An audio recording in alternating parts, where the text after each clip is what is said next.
데살로니가 후서 2장 13절에서부터 15절 말씀까지 받들어 봉독해 드립니다.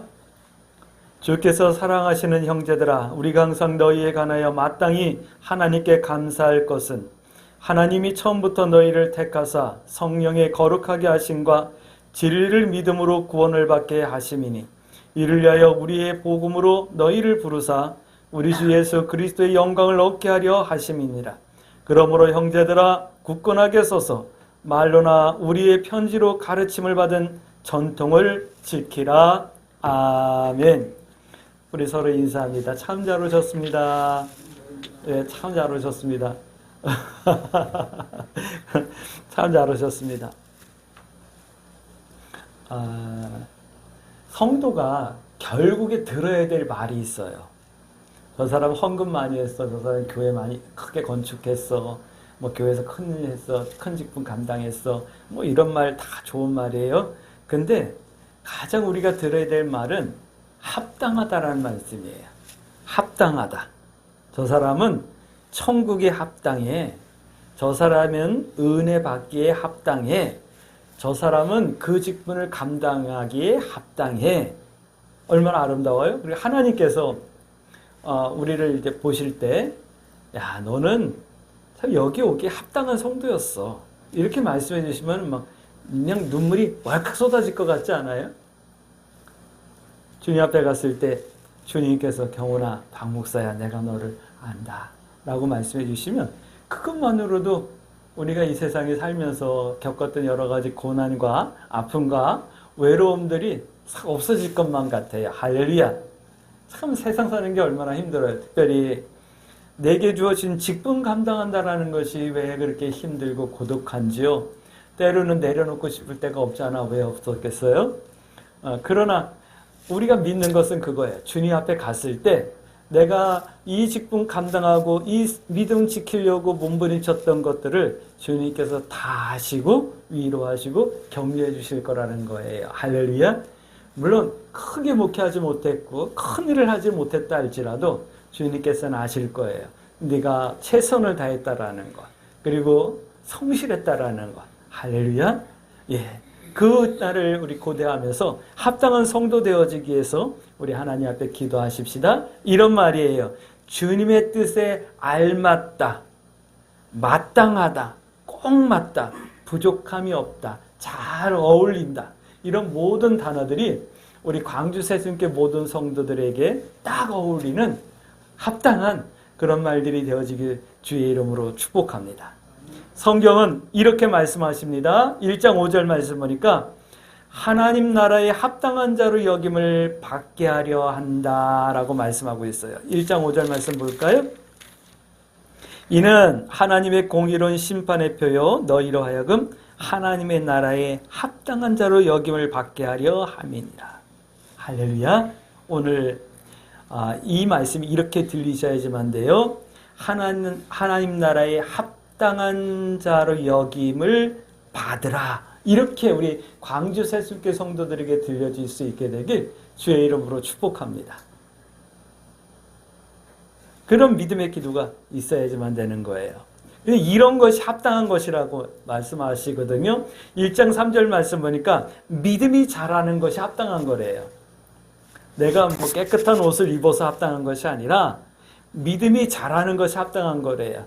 그러면 한번 생각해 보세요. 내가 10년 전보다 5년 전보다 지금이 내 믿음이 더 성숙해졌습니까?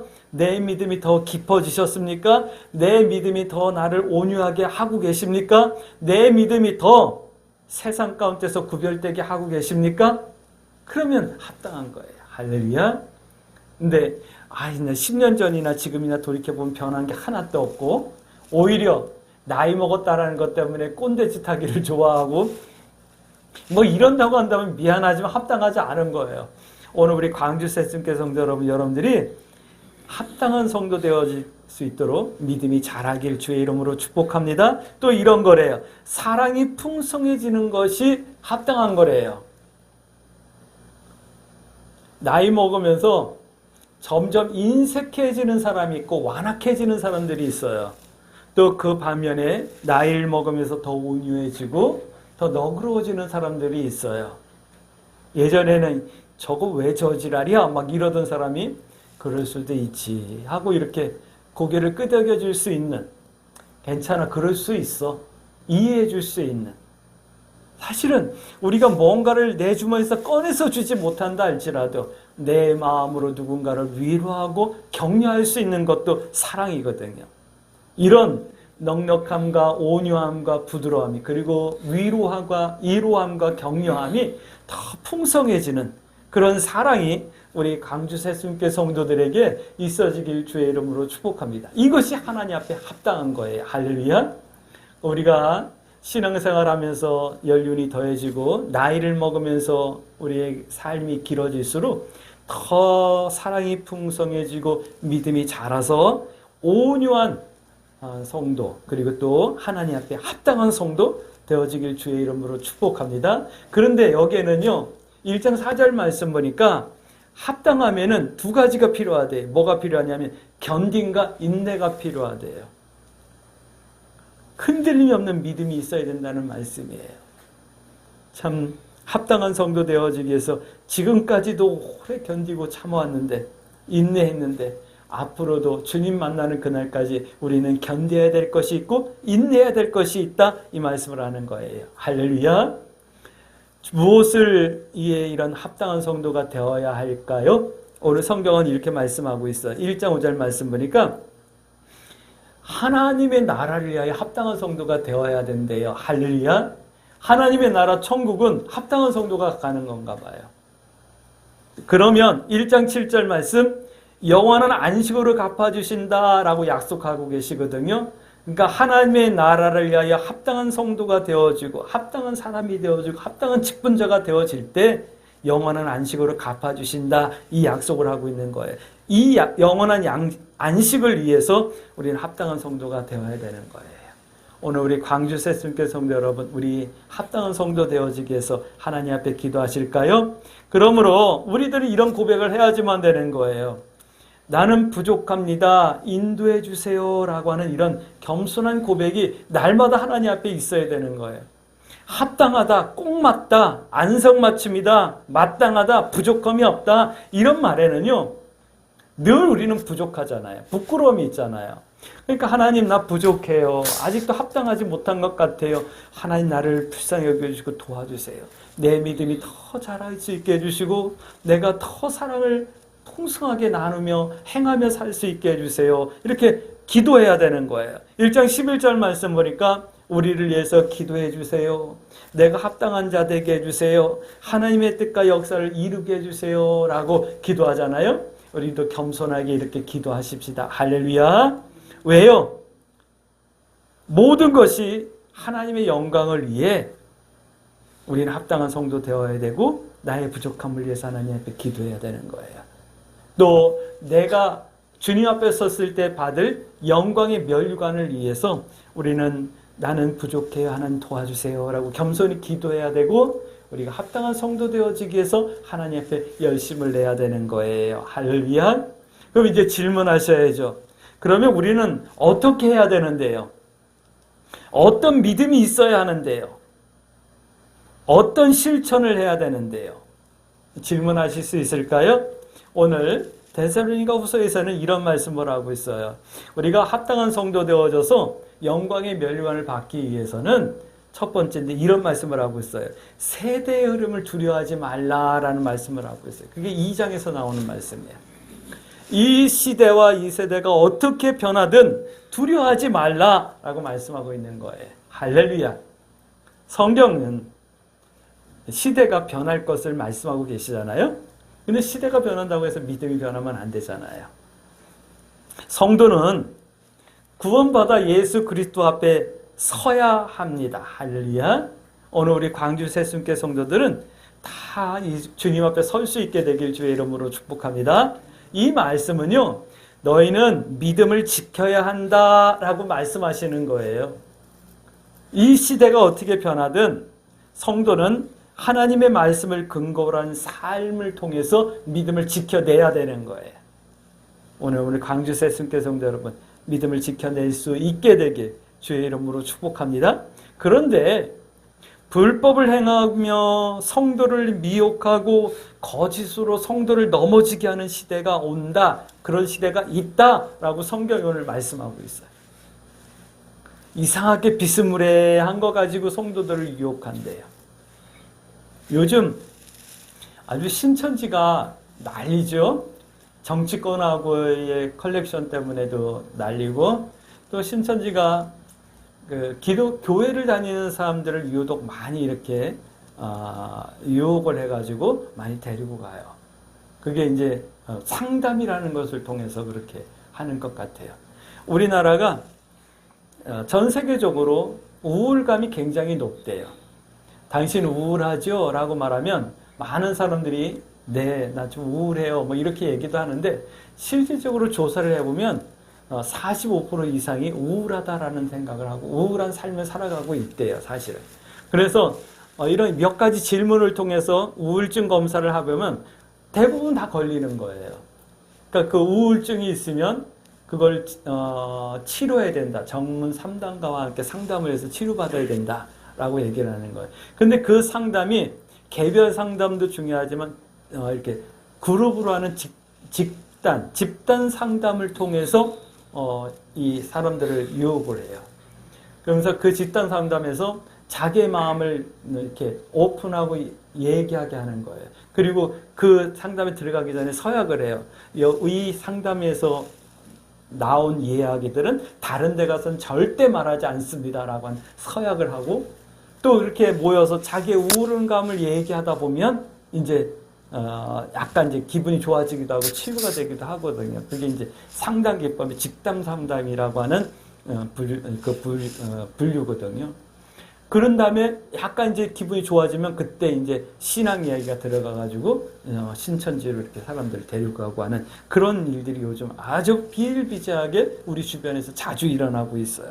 특별히 저 홍대 입구나 뭐 이런 데 가면 그런 모임들이 참 많다라고 얘기해요. 무슨 말이냐면 불법을 행하며 성도를 미혹하고 거짓으로 성도를 넘어지게 하는 시대가 이미 되어진 거예요.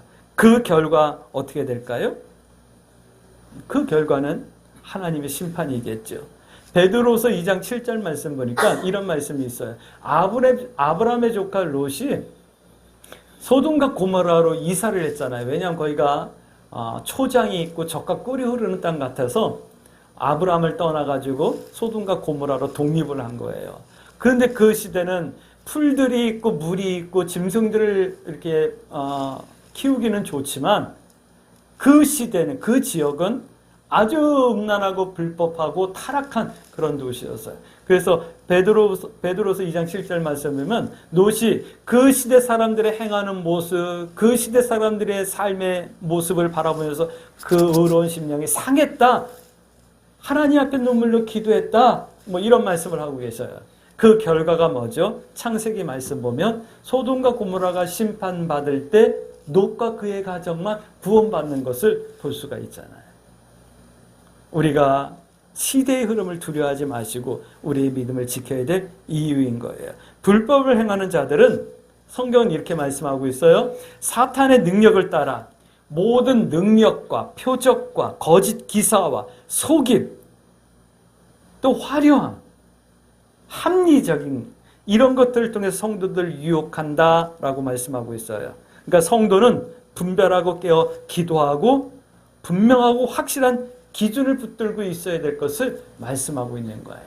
오늘 우리 광주 새순교 성도 여러분들에게 이런 기준이 있어지길 주의 이름으로 축복합니다. 믿음도 없고 기준도 없는 이들은 거짓 것을 믿게 된다라는 말씀을 하고 있는 거예요. 그런데요, 성경이 우리에게 말씀하는 건 그거예요. 누군가가 교회를 열심히 다니다가 거짓 것을 믿게 되었다? 그러면 이미 그것만으로도 그에게는 심판이다라는 말씀을 하고 있어요. 하지만 우리는 믿어야 뭐냐면 내가 열심히 기도하고 내가 하나님 앞에 간구하면 내 기도를 하나님께서 응답해 주신다. 뭐죠? 그 가운데서도 내가 기도하는 대상을 분명히 하나님께서 다시 구원해 내신다라고 하는 믿음이 있어요. 그것이 뭐 하루 이틀 돼서 되는 것이 아닐 수도 있고 10년, 20년 돼서 되는 경우도 있을 거예요. 저는 지금도 기도하고 있어요. 제가 처음 태전동에 개척을 해가지고 지금까지 기도하고 있으니까 벌써 2000년대에서부터 지금까지니까 4, 5년을 기도하고 있는 자녀가 있거든요. 그 가끔 교회를 나왔었어요. 이제 그 양계장을 하는 자녀였고 또 부활절 되면 계란도 가져오고 그랬었는데 마지막으로 우리 교회 계란을 보냈는데 그 계란을 분명히 보냈어요. 그 남편이 실어다가 놨거든요. 전화로 확인했어요. 근데 계란이 없어졌어요. 교회 문이 잠겨 있어가지고 저 밖에다 놨는데 계란을 그때 한 20판 정도를 갖고 왔을 때예요. 근데 그게 없었어요. 그 뒤로 계란이 안 와요. 뭔 뜻이 있거니 하거든요. 네. 하여튼 믿음으로 기도하는 거예요. 때가 되면 교회 나와 하나님 앞에 예배하는 성도가 되어지게 해주세요. 라고 기도하는 거예요. 언제인지는 모르지만 분명히 우리 교회가 아니더라도 분명히 교회에 나와서 하나님을 다시 영접하게 되고 첫 신앙을 회복하며 믿음 생활할 거라고 저는 믿어요. 그렇게 우리는 기도하고 기다릴 뿐이죠. 하지만 본인들에게는 그것이 심판일 수 있다라는 두려움이 있어야 되는데 모르잖아요. 그러니까 우리는 그들을 위해서 기도해야 되는 거예요. 할렐루야. 두 번째 이런 말씀을 하고 있어요. 합당한 성도 되어져서 영광의 면류관을 받기 위해서는요. 2장 13절 말씀부터 보면 가르침이라고 하는 기준이 내가 배운 어떤 가르침에 의한 기준이 있어야 된다는 말씀을 하고 있어요. 가르침이 기준이 되게 하라는 거예요. 우리가 받은 가르침이 뭐죠? 이런 거예요. 하나님께서 나를 택하셨다라는 거예요. 그러니까 나는 더 성결하고 거룩한 믿음의 삶을 살아야 될 이유가 있는 거예요. 또 우리가 배운 건 뭐죠? 예수 그리스도의 십자가로 나를 거룩하게 씻으셨다라는 거예요. 이미 내 죄는 씻음 받았다라고 하는 거예요. 그렇기 때문에 우리는 세상과 타협하지 않고 믿음의 삶을 살아갈 수 있는 용기를 위해서 하나님 앞에 기도해야 되는 거예요. 이것이 우리가 받은 가르침이에요. 그리고 또 어떤 가르침이 있죠? 오직 진리로만 구원받는다. 오직 믿음으로만 구원받는다라는 거예요. 내가 뭘 해서, 내가 뭘 드려서가 아니라 오직 예수 그리스도가 나를 위해 십자가를 지시고 대속해 주셨다라고 하는 그것을 믿는 믿음. 하나님께서는 여전히 지금도 나를 사랑하신다라고 하는 이 믿음으로 구원받는다라는 이 가르침이 기준처럼 딱 서 있습니까? 그래서 이것 외에 다른 것은 그것은 나를 도울 뿐이지 나를 구원시키고 나의 생명을 지켜주는 것이 아니다라는 것을 여러분들 이렇게 분별해 내실 수 있습니까? 그래야 되는 거예요. 성경이 말씀하시는 것은 이 가르침을 지키라, 간직하라, 믿으라, 유지하라 이 말씀을 하는 거예요. 그러니까 흔들지 말라, 타협하지 말고 기준으로 삼고 있으라 라고 말씀하는 거예요. 할렐루야. 그래야 이렇게 지켜내야 2장 14절 말씀 보니까 부르심의 영광을 얻고 누리게 된다라고 말씀하는 거예요. 3장 2절 말씀. 이런 믿음은 모든 사람에게 있는 것이 아니다라고 하는 이런 어려운 말씀도 하고 계셔요. 이런 믿음이 예수 그리스도를 나의 구주로 영접한다라고 하는 이 믿음이 아무에게나 있는 것이 아니에요. 그렇기 때문에 나에게 이런 믿음이 있다? 또 예수 그리스도가 나를 위해서 십자가에서 물과 피를 다 흘려주신 것이 믿어진다? 그리고 그 사랑 때문에 나도 크진 않지만 사랑을 행하며 산다? 그리고 그 사랑을 위해서 하나님 앞에 기도한다? 이거요. 3장 5절 말씀 보니까 하나님의 사랑과 예수 그리스도의 인내의 복을 누리게 되는 이유가 되는 거예요. 이건 하나님의 엄청난 축복인 거예요. 여러분들 이 예수님의 이 사랑이 믿어지십니까? 엄청난 지금 복을 누리고 있는 거예요.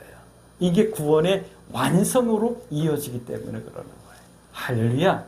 오늘 이상하게 친구들은 야 교회 뭐하러 다녀? 라고 그러는데 이상하게 교회 가면 평안하고 행복하고 좋더라고요. 다른 사람들은 성경을 뭘 믿어? 그거 그냥 좋은 말씀이지 그러는데 아니 하나님의 말씀을 믿어지더라고요.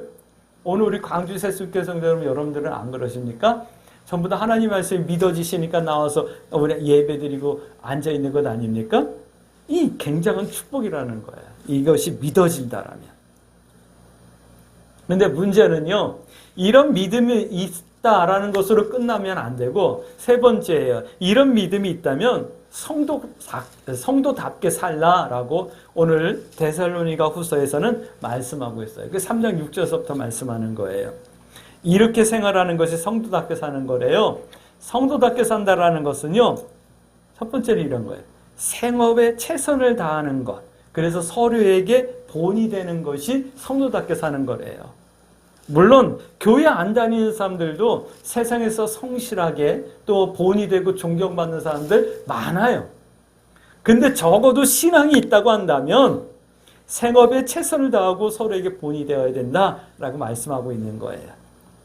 그래서 사도 바울은 전도 여행을 하면서도 전도지에 가면, 선교지에 가면 텐트 짓는 일을 하면서 자비량으로 선교를 했었던 것 같아요. 그러면서도 예루살렘 교회에서 또는 믿음 있는 성도들이 선교 후원금을 주면 그걸 가지고 가서 교회에 전달하고 또 그것을 통해서 선교하며 그리스도의 나라를 세워나갔던 것을 볼 수가 있어요.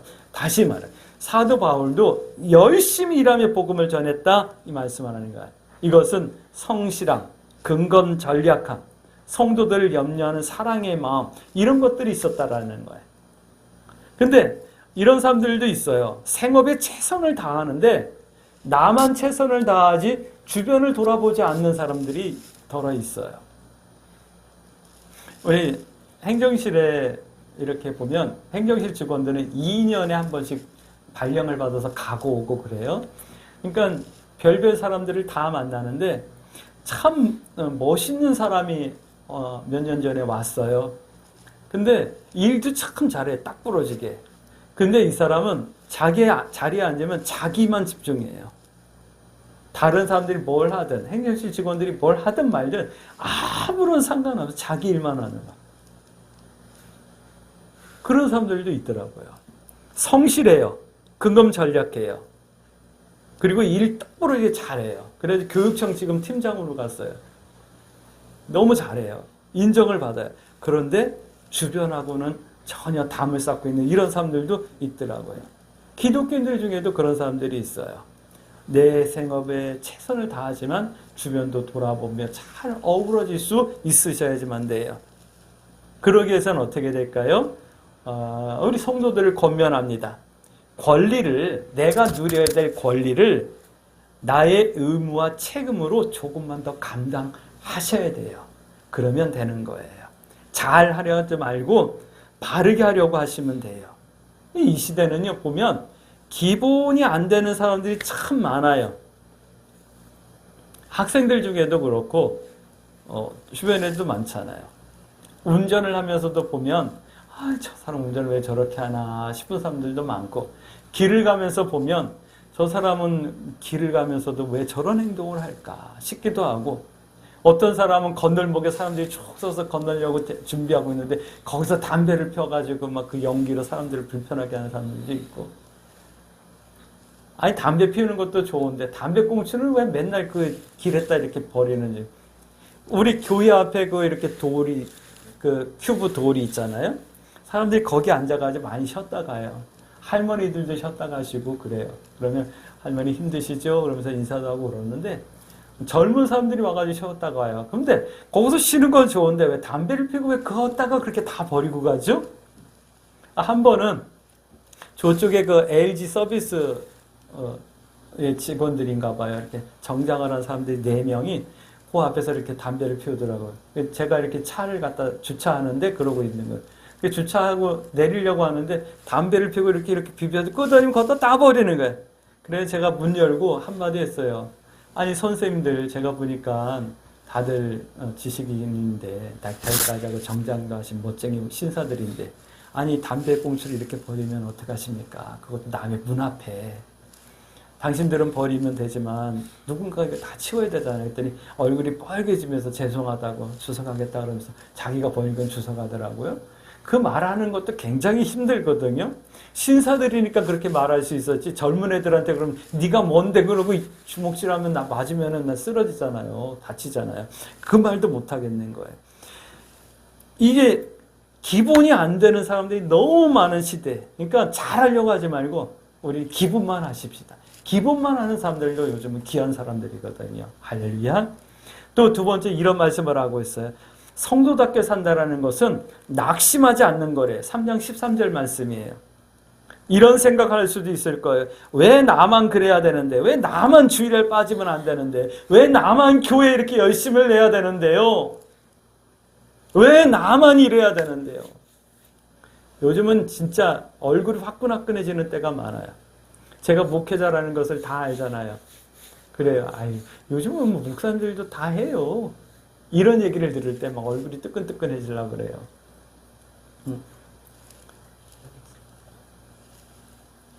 다른 사람들과 비교하지 맙시다. 할렐루야. 많은 사람들이 비교에서 시작된 상대적인 박탈감의 기쁨을 잃어가고 있거든요. 다른 사람이 그러다 말든 나는 내 믿음 지키리라. 할렐루야. 축복합니다. 내가 내 믿음 지킬 때 하나님께서 우리 각자의 심령 가운데 세상은 이해할 수 없는 기쁨과 샘솟음이 있어지게 하시길 주의 이름으로 축복합니다. 낙심하지 말아야 할 이유는 이런 말씀이에요. 낙심하지 말라라고 하는 이 말씀은 이런 말씀이에요. 뭐냐면 예수 그리스도의 재림이 늦어진다고 더디다고 포기하지 말라라고 하는 이 말씀을 하시는 거예요. 이 말씀이 기록되었던 시대에 이 데살로니가 전후서가 기록되어지던 AD 60년에서 70년 그 사이에는요. 기본적으로 예수님께서 이 땅에 곧 오신다라고 하는 임박한 재림 사상이 있던 시대였거든요. 근데 언제 오셔? 왜 아직도 안 오셔? 벌써 30년이 지나고 40년이 지나가고 있는데 왜 안 오셔? 사람들이 이렇게 막 흔들리고 낙심하기도 하고 그런 사람들이 있었던 시대였나 봐요. 그래서 말씀하시는 거예요. 너희가 성도답게 살다가 낙심하지 말라. 믿음을 지키다가 낙심하지 말라. 예수님의 재림이 늦어진다고 더디다고 포기하지 말라. 늦는 것이 아니라 안 오시는 것이 아니라 한 사람이라도 더 구원받기를 원하셔서 기다리고 계시는 것이다 라고 베드로서에 보면 말씀하고 계시잖아요. 오늘 우리 광주 새순교 성도 여러분, 우리가 믿음을 지키다가 지금 시대가 변하고 있어가지고 많은 사람들이 믿음에서 떠나기도 하고 믿음이 변하기도 하지만 오늘 우리는 가르침을 받은 대로 이 기준을 붙들고 성도답게 사십시다. 그러면서 낙심하지 마십시다. 할렐루야. 우리는 굳건히 믿어요. 뭐죠? 예수님께서 반드시 다시 오신다라는 거예요. 할렐루야. 그러니까 성경이 말씀하는 거예요. 선을 행하다가 성도답게 살다가 믿음을 선택하다가 낙심하지 말라 이 말씀을 하는 거예요. 할렐루야. 축복합니다. 믿음 붙들고 힘을 내시길 주의 이름으로 축복합니다. 하나님의 나라에 합당한 성도는 이렇게 시대의 흐름과 변화를 두려워하지 않고 믿음을 지켜내고 가르침의 기준이 삶의 기준으로 흔들림이 없는 성도, 성도답기를 힘쓰며 삶에 성실하고 낙심하지 않는 신앙의 삶을 사는 성도인 거예요. 할렐루야. 그러므로 우리 이렇게 기도해야 되겠죠? 하나님, 내가 시대의 변화를 두려워하지 않게 해주세요. 시대가 어떻게 변하든 내가 받은 가르침, 내가 믿는 그 믿음을 지켜낼 수 있게 해주세요.